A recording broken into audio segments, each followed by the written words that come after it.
ಬನ್ನಿ ಇವತ್ತು ನಾನು ಜಿಯೋ ಮಾರ್ಟಿಂದ ಏನೇನು ತಗೊಂಡಿದ್ದೀನಿ ಅಂತ ನೋಡೋಣ. ನನಗೆ ಸ್ವಲ್ಪ ಹುಷಾರಿರಲಿಲ್ಲ, ಅದಕ್ಕೆ ಇವತ್ತು ಆನ್ಲೈನಲ್ಲಿ ಏನಾದರೂ ಪರ್ಚೇಸ್ ಮಾಡೋಣ ಅಂತ ಹೇಳ್ಬಿಟ್ಟು ಇದೇ ಪರ್ಚೇಸ್ ಮಾಡ್ಕೊಂಡಿದ್ದೆ. ಸ್ವಲ್ಪ ಮನೆಗೆ ಬೇಕಾದ ಥಿಂಗ್ಸಸ್ ನೋಡಿ. ಇದು 1 kg ಟೈಡ್ ಪೌಡ್ರದ್ದು ಏನೈತೆ, ಇದರಲ್ಲೇನಿದೆ ಅಂತ ನೋಡೋಣ.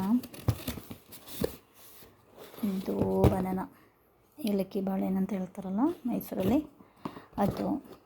ಇದು 1 kg ತೊಗೊಂಡಿದ್ದೀನಿ. ಜಿಯೋ ಮಾರ್ಟಿಂದನೇ ತೊಗೊಂಡಿದ್ದು. ಮತ್ತು ಇದೊಂದು ಬಿಗ್ ಬಾಸ್ಕೆಟಿಂದ ತೊಗೊಂಡೆ ಗೋಧಿ, ವೀಟ್ ಗ್ರೇನ್ ಅಂತ ಹೇಳ್ತಾರಲ್ಲ ಅದು. ಯಾಕಂದರೆ ನಾವು ಔಟ್ಸೈಡ್ ತೊಗೊಳ್ಳಲ್ಲ, ಹೋಮ್ ಮೇಡ್ ಜಾಸ್ತಿ ಪ್ರಿಫರ್ ಮಾಡೋದು. ರಿಯಲಿ ಇದು 1 kg ಏನೋ 54 ಚೇಂಜ್ ಏನೋ ಹೇಳಿದ್ರು. ನೆಕ್ಸ್ಟ್ ಕ್ಯಾರೆಟ್ ಹಾಫ್ ಕೆಜಿಗೆ ಏನೋ 30 ಅಂತ ಕೊಟ್ಟಿದ್ದಾರೆ. ಇಲ್ಲಿ ನೋಡಿ, ಇಲ್ಲಿ 30 ಅಂತ ಬರೆದಿದ್ದಾರೆ. ಆಮೇಲೆ ಏನಿದೆ, ಇದು ಕಿವಿ ಫ್ರೂಟ್ 3 ಪೀಸಸ್ಗೆ 85 ರುಪೀಸಸ್ ಅಂತ, ಬಟ್ ಇಲ್ಲಿ 142 ಅಂತ ಹಾಕಿದ್ದಾರೆ. ಬಟ್ 85 ರುಪೀಸ್ ಇದ್ದರೆ ಕಾಸ್ಟ್ 3 ಪೀಸಸ್ಗೆ.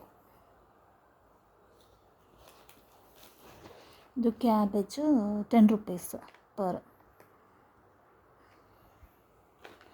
ಅದು ಏನೋ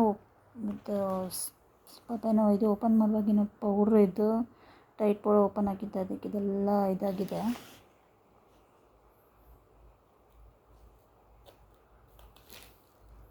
ಏನಿದು, ಬೀಟ್ರೂಟ್ ಹಾಫ್.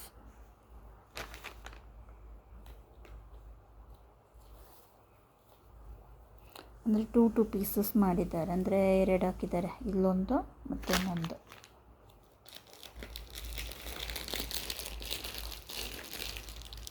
ಮತ್ತು ಇದು ಸರ್ಫ್ ಎಕ್ಸೆಲ್ ಸೋಪ್, ಇದು